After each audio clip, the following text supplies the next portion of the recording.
So the plan today is I'm headed over to my neighbors around the corner to cut up and take an ash tree from their property that recently fell. Should be a great rewarding time, especially rewarding next winter when it comes to burning it all up. Got quite the long gravel bumpy driveway.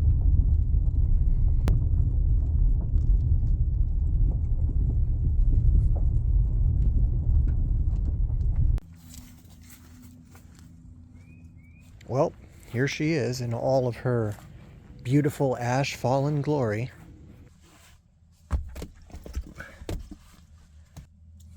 Put on my tree cutting boots.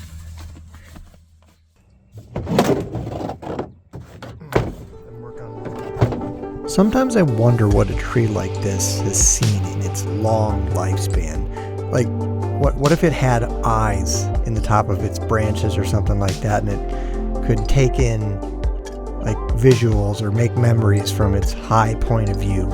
Really wonder what it could have seen in its lifetime, or all the stories it's taken part of or witnessed. Well, that was a breeze. Now I can start on cutting up the good stuff. I'd imagine that this tree was probably one of the casualties, one of the many, many casualties from the emerald ash borer that tore through the area. I mean, like when I was cutting this up, I did notice that there were some like live parts to it still, or at least very small amounts that were still trying to live, and there were a couple of live little sprouts or sprigs around there, but it was mainly dead, and the bottom of it obviously finally gave way to the windstorm that eventually knocked it over. But I've always wondered something like this, what was its life like, and how old was it? I did take a measurement of the circumference of the trunk. If you take it from like 4 feet from the ground, you'll get a certain measurement there, and that can estimate how old it was. But I measured 52 inches circumference, and that estimated to be about 80 to 83 years old. So back in like 1940 or something like that. That would have been back when Franklin D. Roosevelt was president. And here I am just chopping it down to bits. 80 years of it growing, shading the area, absorbing all of our carbon dioxide and breathing out oxygen. And now I'm just going to chop it up and use it as its final use, firewood. So at least even in its death, it is still serving a purpose. Pretty cool to think about all that stuff as I go through chopping this up. Boy, I really made a dusty mess. Now I just gotta put it all the way over there. So the unfortunate thing is that this is way too muddy to back up around here, so I'm gonna have to carry them all by hand. One at a time, I guess. One at a time, just like I'll feed the eventual logs into the fireplace one at a time. I imagine that it would probably give at least a month's worth of warm fires. I burn 4 hours a day, something along those lines. This load should do about a month.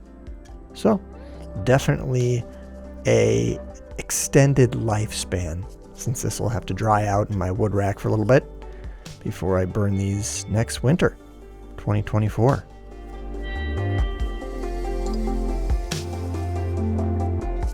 Now this part of the tree was basically unusable. Very soft and very spongy, and would not have been good for firewood, so I asked the homeowner if they wanted me to chop it down anymore, and so offered to take it down about this low, and they happily accepted that.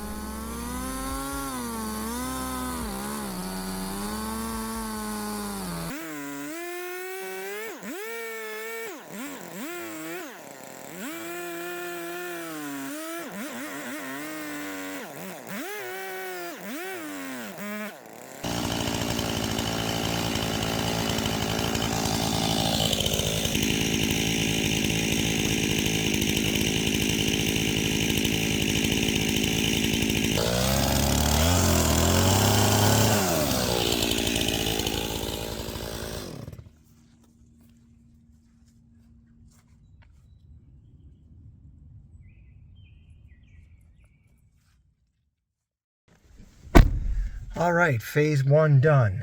Now I got to go unload, sort, chop, split, and I discovered that there is probably a decent amount that's kind of rotted through that, while it could burn, is almost pointless because it'll just go up in smoke right away. So we'll have to sort that out.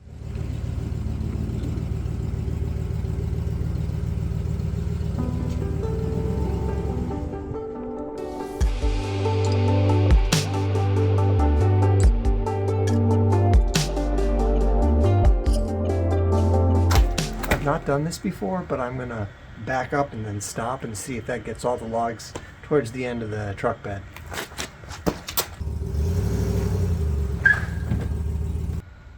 Nothing at all.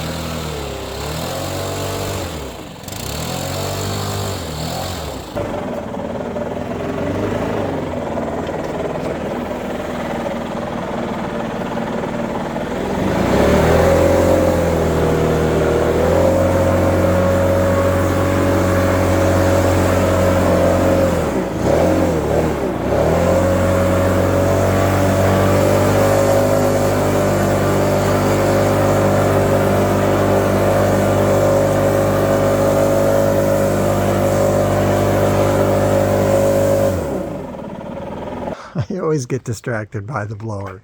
It's so easy to clean things up, and once you start seeing things are clean, you want to keep going. Anyway, here are our spoils from this evening. Soon to be split and stacked, but that will be for tomorrow, which is today now.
Definitely a light load, meaning that the wood is getting pretty soft, so I guess you get what you can get and you burn what you can burn.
let's get these stacked. Just kidding.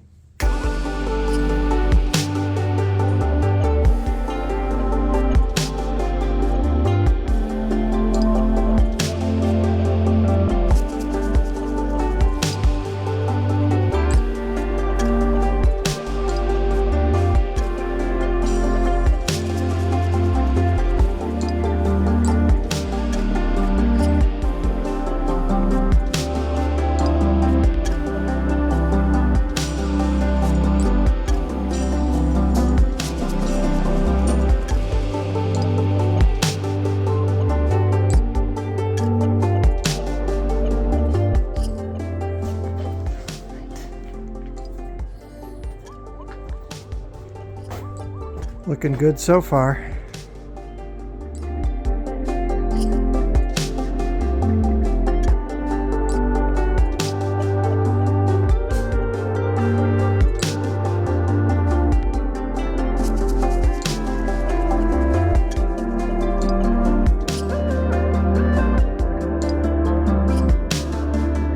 All right, well, that should do it. Quick tree, cut, split, and stacked. As easy as 1, 2, 3. As easy as 1, 2, 3. As easy as 1, 2, 3.